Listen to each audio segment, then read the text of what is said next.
Are you sure? Are we sure? Hi everyone. I'm Lionel.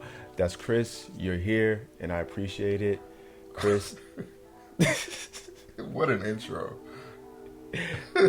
right? I do. I appreciate you guys for watching. What about me? I appreciate them too. Kris appreciates you too. We're here for you to talk about the assignment this week, which is the king of R&B, Brandon. Dum dum. Brandon. So, I guess, did you give yourself any criteria for your selection? Is there anything that you look for? Because we've said there's different eras, there's different skill sets with artists. Mm-hmm. Some are better writers, some are better singers, some are better performers. Yeah. Like, so I mean, obviously, we're here to talk about vinyl. Mm-hmm. But outside of that, is there anything else that you look for in your criteria? And if you want to be as vague as possible before we get into our selections, you can. Honestly, I looked at all things. So some of them may have, some of the choices that I've picked are, one may have more like, the creative side as far as producing and writing, and one may be a better performer, and one may be just a better singer overall. So I looked at all of it, and I picked three, I think, totally different artists that represent R&B that are men. So Okay. And some of them may not even. Well, I won't get into it. We'll just get into it. I get it. You don't want to give it away. All right. I think it's a lot of different things that can make you a quote unquote king of R&B. So, yeah. So for me, similar. I looked at a lot of different things just to. I changed my mind a lot just to keep things simple for the purposes of this version of the King of R&B episode, because I'm sure we'll probably do this again. Mm-hmm. Because there's a lot of people to talk about. I tried to keep it modern. So I think that's really the only criteria that I gave myself for this. But you didn't do that? I didn't do. I mean, it's cool. No, you don't have to. No, you don't have to, because what makes it interesting. Yeah, you don't have to, because I mean, you can be talking about the 2000s, the 90s, you can go into the 80s, 70s. There's a lot of different things that you can do with this topic. So that's the only thing that I gave myself. And I look for the other things that you mentioned before, like writing, performing, all that other stuff. Yeah. So what is your first selection that you would like to present as the king of R&B My on first vinyl? selection is Stevie Wonder, Hotter Than July. That is definitely a king. Yeah. He is absolutely a king. I don't even think I really need to explain much on why he's the king of R&B. He's a brilliant artist all around, from singing to producing to writing. His ability to play multiple instruments. He's one of the most amazing artists of our time. And yeah, to me, he would be one of the ultimate kings of R&B just because of that. This album is amazing. I picked this one just because more so nostalgic and personal reasons, but I wanted to pull out a Stevie Wonder record because if we're going to talk about R&B, I don't think you can leave his name out of that conversation. Mm-hmm. So I picked Stevie Wonder, Hotter Than July. Yeah, and then to piggyback, to piggyback on that. I mean, great selection, but mind you, like, he has albums, and we're here to talk about music on vinyl. He has tons of albums that you could have selected. That's a good one, but I mean, Music of the Mind, plenty Songs of of the Key of Life. Like, there's a lot to talk about with Stevie. I thought he was going to have his own episode. I think he will have his own episode. But that is a good selection. But yeah, I think I would be doing him a disservice, and the show a disservice, if I didn't name him one of the kings of R&B. I think a lot of people don't think of him as one because he's an older artist. But yeah, I think he deserves that title. That's a good pick, Brandon. Yeah. Good one. We are on completely opposite ends of the spectrum for this episode. I can already tell. Yeah. I can already tell. We are going to be different. On it. Yeah, we're going to be really different. So I'm going to start with. Oh shit. Okay. I thought we were doing albums. You cheated. Actually, so let's put people on. Let's put people on to some game. Yeah. This is the single version for Chris Brown's "Run It," but I also have the album sampler. Oh, okay. Which has some of his songs. So for those who don't know, if there is an artist that you like and the music is not available on vinyl sometimes, or the album is not available on vinyl, sometimes you can get the promo or sampler, which is what I did here. So you combine these two and you kind of have almost the full album. But if we're talking about modern music, I don't know how you can leave Chris Brown out of the conversation as king of R&B. I think you and I, we've had this conversation before, and the only issue that we've had is that, or I think we talked about this, the only issue that I've had, and I think you'd agree with, is that he hasn't delivered the quote unquote classic album. But I came up with a defense for that. And the defense is, I like to hear. The defense is Brandon, he came out, his first album dropped in 2005. All right, so the tail end of an era where album sales still matter. Mm-hmm. He didn't have the benefit of coming up in the 90s. And I feel like if you had put him in a different environment, a different music business, where you had that format that you and I always talk about, where artists record music, there's a lot of A&R involved in it, they disappear while they're recording music, they focus on working with a select amount of producers, they only select a few, like 12 to 14 tracks. You don't have the ability, in the 90s, you didn't have the ability to put out 30 and 40 track albums. You didn't have the ability to put out an album every year or every other year. And I feel like if you take the best songs off of Chris Brown's albums, the top 3 songs off of his albums, and you put them on one, then you may have something close to the classic album that you and I have wanted from him. All that being said, even without the album, his influence on music for the past, 10 to 15 years, I think it's just been undeniable. Like, I don't know if there's a year that's gone by without hearing something from Chris Brown. I don't think there's ever been a time over the past decade where he hasn't been relevant. I don't know if you can talk about modern kings of R&B without discussing Chris Brown. So that's why I have that. Thoughts on my defense, Brandon? Are you buying it at all? No. Not really. Okay, let's go. Because let's go. He's one of, in my opinion, one of what I call one of the last students of the greats. So that means he still came up in an era where Michael Jackson was alive, Prince was around. He studied a lot of great artists. He did a tribute to James Brown at the Grammys at one point. Right. He knows what's up with album stuff. He just doesn't deliver good albums. They're not bad albums. They're not bad either. His albums aren't bad. But again, to be a king of R&B, I think you would at least need to put out one classic album, and he's yet to do that. And he's had plenty of opportunities to do that. Okay, well, he hasn't. And he's had A&R behind him. He came to kind of towards the tail end of an era or whatever, but towards that tail end, he released a good 3 to 4 albums within the era where albums were still being produced and you could still make a concept or a cohesive project. And he didn't do that. But the people who did that were already seasoned. They were already the vets. Those were your Ushers. Those were people like Rihanna and them came out at the same time, and Rihanna's come out with at least 2 to 3 cohesive albums that somebody can say, okay, this is the Rihanna album that she may be known for. We may not like it the most or whatever, but at least Rihanna's come out with cohesive projects, and they literally both came out in 05. But I think it's different because you're talking about a female pop star. I don't think. I think it's a little bit different when you're talking about R&B. A cohesive album is a cohesive album. Well, we're not talking about cohesiveness, because if we're talking about cohesiveness, or a cohesive classic album. Sorry, you're talking like a marquee album. So a Prince's Purple Rain, a Michael Jackson's Thriller, a Stevie Wonder Songs in the Key of Life. See, I didn't know Rihanna had that. I know she has a lot of songs and she has a lot of albums that people like, but I still wouldn't even put any of those albums at the same table. But you could still think of a Rihanna album. With the Chris Brown album, you can ask somebody on the street, hey, what is Chris Brown's signature album? They'll be like, the one with Run It on it, maybe?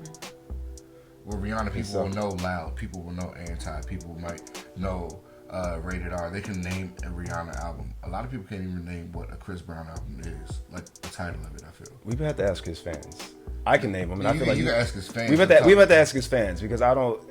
That's how. Again, that's not taken away from, his career and his accolades and stuff like that. But to me, he just doesn't. He doesn't have that. And then I heard you use a word when you said contributed to music, but what influence has he left on music?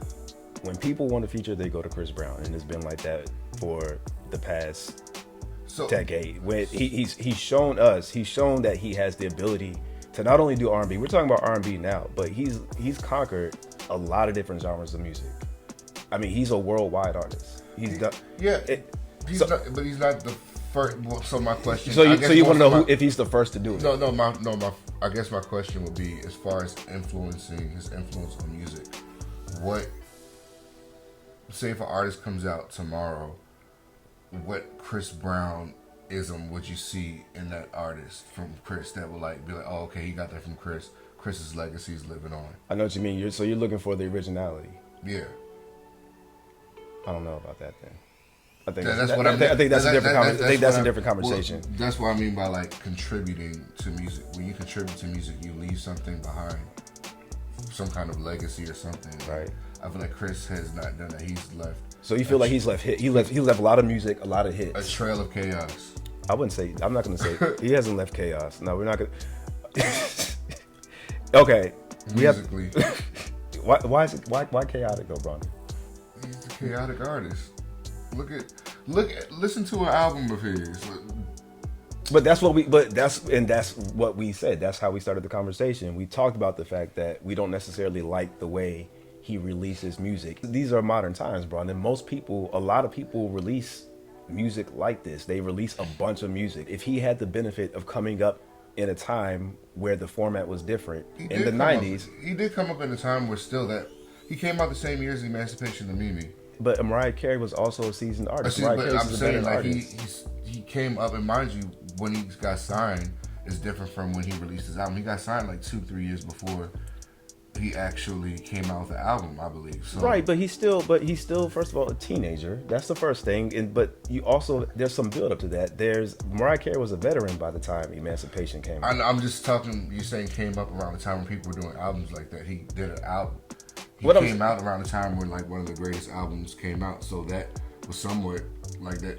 People were still doing that around the time. But you have to think about where he was in his career. It's a debut album, which, by the way, I will also say is one of the stronger debut albums from an R&B artist that we've seen. Mm-hmm. At least that you got to give him that. Yeah. And that's why we saw so much potential. I mean, people still refer back to that first album, and people keep referring back to that because my opinion on Chris Brown is he's an amazing performer. He's I think he's a very underrated singer. So I don't want this to come across as I'm not a fan of Chris Brown. I love Chris Brown. He's great, but to me, as far as him being an artist, it's just, to me, it's been a big old ball of potential, and it hasn't been channeled correctly or the way we want, or just how from what I've seen from Kings of R&B, if that's the conversation that we're having. I think he kind of contributed to this new era of how music is released. I believe he was one of the first artists to just start releasing a whole bunch of music, starting with the In My Zone mixtapes. I didn't ever know. Whether we like that or not, that's up for another discussion. But I mean, he changed the way that people could release music because of him. Now you have people like Future that release whatever they want, whenever they want. And I don't know if that's a good thing. I don't necessarily appreciate that as a consumer. But if you are a creative person, I'm sure a lot of creatives would appreciate that they can kind of do whatever they want. They can release what they want when they want.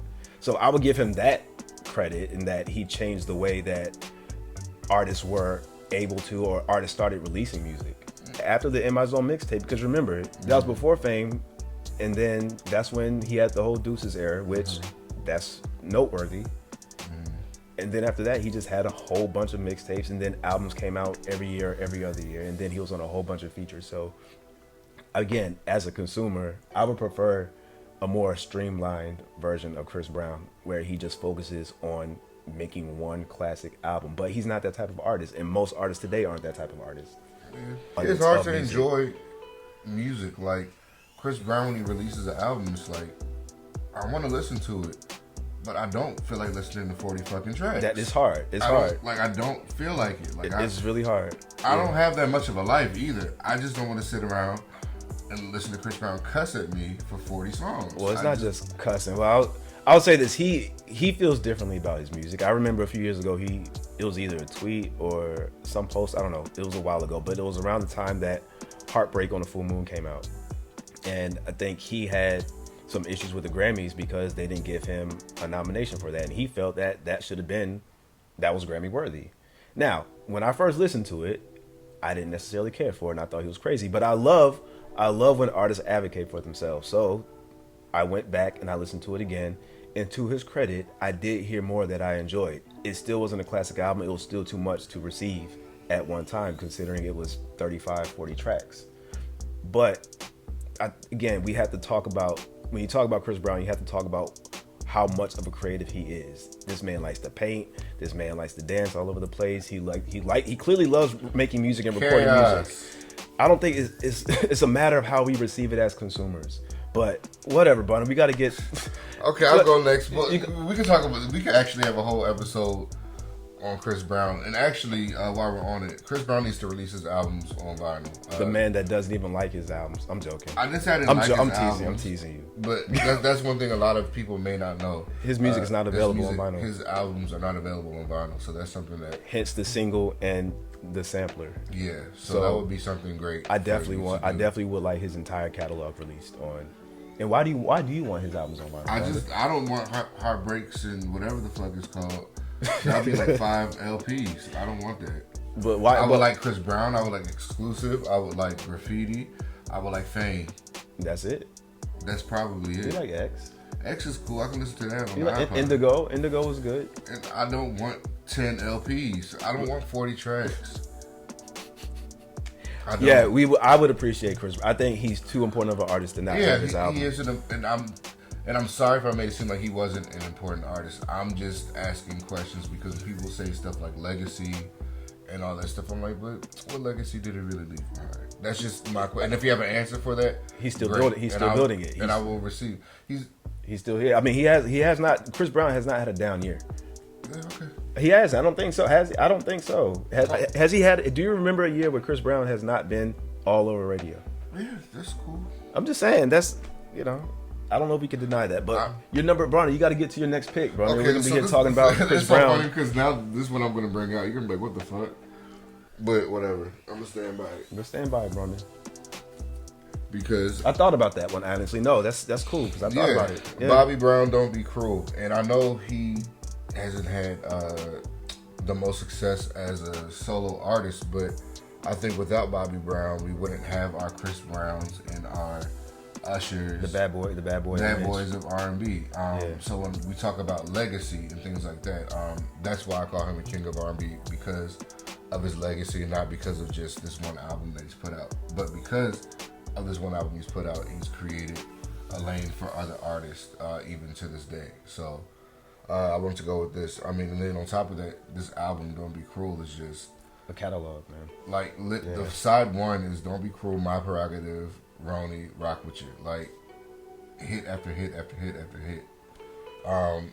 And I don't think he gets the credit he deserves, to be honest, as being one of the kings of R&B. Well, he called himself the king of R&B. Other than himself, he was obviously on drugs. I think a different generation would agree with you. Yeah, definitely, for sure. This is just again overall great project, and he created a lane for the bad boys of R&B, and that lane is still open, and people are still doing what he did back then, getting arrested, releasing albums, doing drugs, and singing their asses off. Well, first of all, that rock stars did that in general.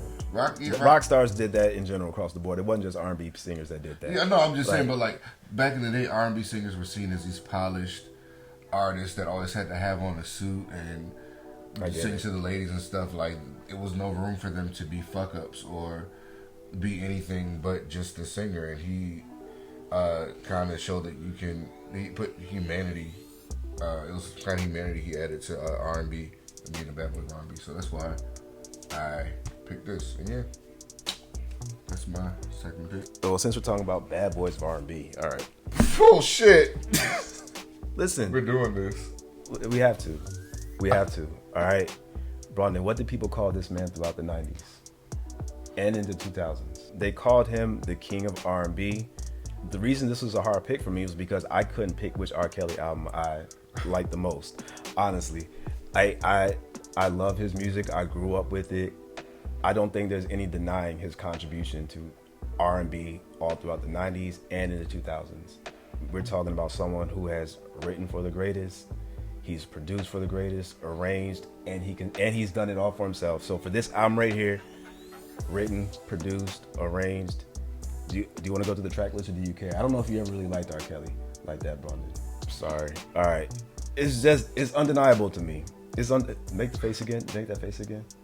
It's undeniable to me, Brandon. You know what? I will say this about R. Kelly. You can't deny R. Kelly's contribution to music.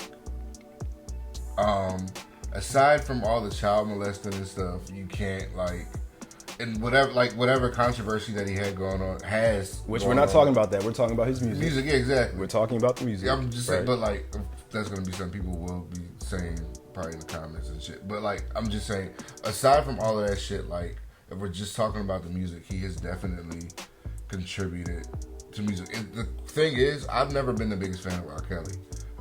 Growing up, I just, for whatever reason, it just didn't do it for me. But I understand why people like him. And also, just to talk about, people still listening to his music, I honestly don't see the problem with it. I know this may be controversial or whatever, but most people listen to this music not thinking of anything else but just listening to their favorite songs. So, I don't think of all that other stuff. Yeah, a lot of people don't. And it's hard for some people to separate the art from the artist. For me, that's hard at times too, but yeah, most people listen to his music because they just like the music, not because they necessarily liked him. Brandon, you're justifying it for me. You're just doing all the justification for me. I was just gonna No. It's an elephant in the room that we can It's not an elephant in the room. People know who the king of R&B is. We just don't want to say it. But I mean, Brandon, he wrote "I Believe I Can Fly," and I would say this: how many other R&B artists have that type of song? I know we can talk about your Stevie Wonders and whatnot. He has a bunch of them. We can talk about Michaels and Prince. But in the modern era of R&B, who has songs like "I Believe I Can Fly" that can sit with? Because we always talk about the pop icons, how Mariah Carey had a hero, how Whitney Houston has "I Will Always Love You." Who else in this generation of music has that type of song? Mm-hmm. I couldn't figure it out. But yeah, to me, you just cannot deny his contribution to R&B music. Okay, we can move on to the next one. I got him out the way. Go ahead. My next and final one is Babyface. For the Cool in You. You went really old. You don't really rock with any of these modern kids. You don't like with any of these modern kids anymore. They're not making R&B. I get it. They're making, I don't know what the fuck it is, but it's not R&B. This is R&B. Do it again, Brandon. This is R&B. This, y'all. Kenneth. Right. Seriously. It is. He's just one of the most amazing R&B artists of all time. One of the most amazing producers of all time. He has an amazing voice, too. He's not the strongest singer, but it's something, his voice commands an audience, though, still. It's appropriate for the songs that he sings. Yeah, he knows his voice. Yeah. And also the cool thing about it is a lot of artists that he signed sound like him too. Did you notice that? I think your John B's and whatnot. John B's. He tries to get that softness. Tries to get that softness out of them. I love that about him too. I know that's off subject, but yeah, no. I just think Babyface is an amazing R&B artist. This album is the fuck amazing. Never Keeping Secrets, For the Cool in You, Well Alright. When Can I See You? It's just hit after hit after hit, amazing song after amazing song. I can't talk about R&B and being the king without mentioning Babyface. So yeah, that's why I picked For the Cool in You. That's a good pick. Usher. We talked about this before. This is Usher, Confessions. I knew it. You knew this one. You knew this one would show up again. One of the greatest R&B albums in the past decade or 2 decades. Was it 2004? Yeah. We talked about this in another episode. It's a perfect track list. The ability to three-peat is rare. Not too many people can do that. Yeah. To have a My Way followed by an 8701 and to top it off with a Confessions is just brilliant. Yeah, Usher would be my third pick for King of R&B. And again, he's one of those people I don't know if you can deny. I don't think you can have a conversation without talking about Usher. For sure. A lot of people count him out because maybe he hasn't released anything like close to Confessions in the past few years, 10 years maybe. But yeah, he doesn't have to at this point. That album solidified him. He doesn't have to do anything for the rest of his career. Nobody has the Confessions to their name. Well, in this era. Okay. Sorry. All right. Right. And that's what I mean by, if you're going to talk about King of R&B, I'm talking about Chris Brown being there, and then you have somebody that has Confessions. Listen, these are our picks for King of R&B. These are our picks for King of R&B this week. Vaughn, thank you so much for a lovely conversation. Fuck you. Peace out. Bye.